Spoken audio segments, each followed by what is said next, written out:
you think the Browns at this point, after all the hype we heard, should regret drafting Baker over Sam Darnold? Yes, I do. It's too early to tell, and I do understand that. But I want Baker Mayfield and Freddie Kitchens and John Dorsey, if they're watching, to understand I'm not denigrating Baker Mayfield. I think Baker Mayfield's got some promise, and I still believe in him. I'm just saying that because of what I've seen from Sam Darnold, what Bill Belichick and others have said about Sam Darnold. Clearly, you have an abundance of people out there who believe that Sam Darnold is a better quarterback than Baker Mayfield at this point. And if that's the case and you had the number 1 overall pick, you got to remember what we're looking at when we look at the Browns.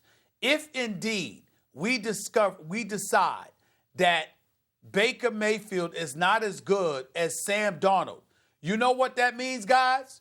That the Browns lost out twofold. Because not only did you pick the wrong quarterback, but you also passed up on Saquon Barkley, who's widely considered to be the best running back in football. Even though you got Nick Chubb and you got Kareem Hunt coming, the bottom line is you will have passed up on Saquon Barkley and Sam Darnold, who's considered to be a better quarterback, in favor of Baker Mayfield. They can't admit that yet. The jury is still out. We all know that. But at this juncture, if you listen to people talk about the quarterbacks, they're saying Sam Darnold is better than Baker Mayfield. Yeah, look. That's a problem when you have Cleveland's history. Sam Darnold's also younger than Baker Mayfield, playing better and younger.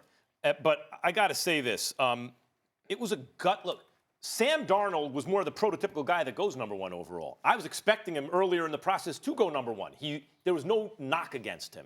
He was like, Baker Mayfield's a little short, and his personality wasn't one of a franchise quarterback in the modern NFL. Sam Darnold checked every box. There was really no boxes that he didn't check at a certain level.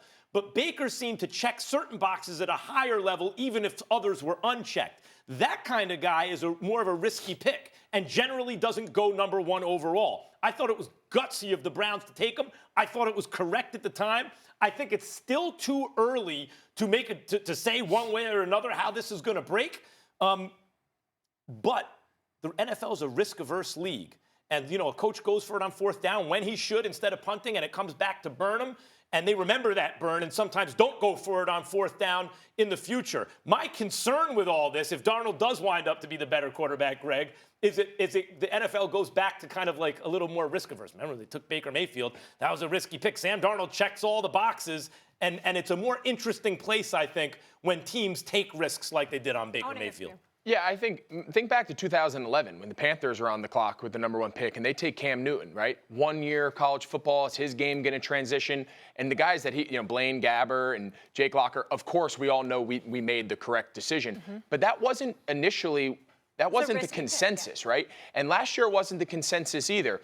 There's a lot of people in New York that before Saquon busted out, there were people in New York killing Gettleman for not taking a quarterback at number 2 and taking a running back in a league that was so, quote unquote, How about when he took Daniel Jones? Right. So I think early idiots were criticizing him for all that. These idiots so I think we just have to be careful. I know a couple people up in Cleveland that have nothing but unbelievable things to say about Baker Mayfield. I think he comes across in a certain way to people who don't know him. I think he's a little brash. I think he's a little abrasive. I think that causes people to be extra critical of a young quarterback.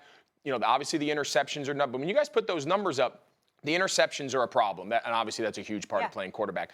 Outside of that, higher completion percentage than Sam Darnold. Obviously, he's thrown for a lot more yards in 5 more games. So Same I think was the true jury, in college, by the way. Yeah, I think the jury is still out on Baker. I think he's got to get some structure up there. I think they got to find who they are. He's got a lot of new pieces, a lot of new personalities. He's trying to navigate. New young coach who's trying to figure out all that too. I think we got to give them a little chance. I think we got to let that play out. And I think we're going to be sitting here in a year or 2 from now with a lot more clarity on those 2 And let's be honest, we just saw Sam back. True. Go ahead, Steve. Well, we just saw Sam back, but the other thing that I would say to Greg is this. Composure does matter. Leadership capabilities does matter. I like Baker Mayfield a lot. We'll see. But Baker Mayfield does have Jarvis Landry. He does have Odell Beckham Jr. And even though we saw Robbie Anderson show up and show out against the Dallas Cowboys on Sunday, the fact of the matter is it's been widely recognized that the Jets don't have a number 1 receiver per se. So it's about who you're working with as well that matters. Thank you so much for watching ESPN on YouTube. For more sports highlights and analysis, be sure to download the ESPN app. And for live streaming sports and premium content, subscribe to ESPN Plus.